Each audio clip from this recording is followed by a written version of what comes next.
Hi పిల్లలు, బెల్లింగ్ the cat, పిల్లి మెడలో గంట అనే ఒక చిన్న కథ గురించి తెలుసుకుందామా.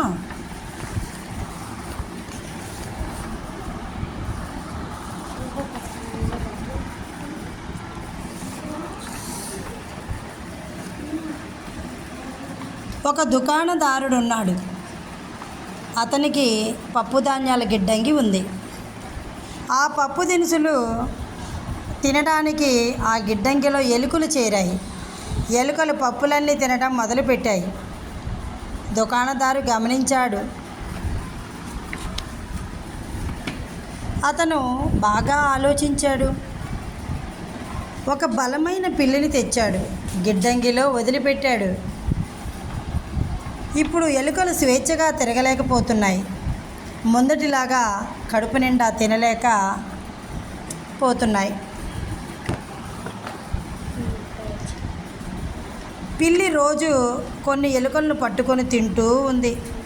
ఎలుకలకు బయటికి రావటానికే భయంగా ఉంది. ఇక తిండి ఎలా తింటాయి?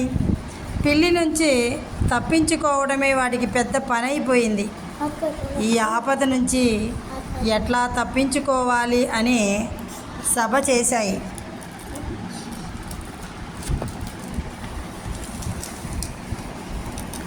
ఒక చిన్న ఎలుక సలహా ఇచ్చింది. పిల్లి మెడలో గంట కడదాం. అది వస్తుంటే గంట మోగుతుంది, మనకి తెలిసిపోతుంది, తప్పించుకోవచ్చు. మంచి ఉపాయం చెప్పినందుకు దాని ఎలుకలన్నీ మెచ్చుకున్నాయి.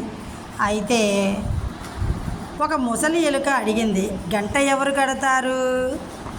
ఇప్పటికీ ఈ ప్రశ్నకి ఎవరూ జవాబు చెప్పలేదు. చెప్పడం తేలికే, మరి చేయడం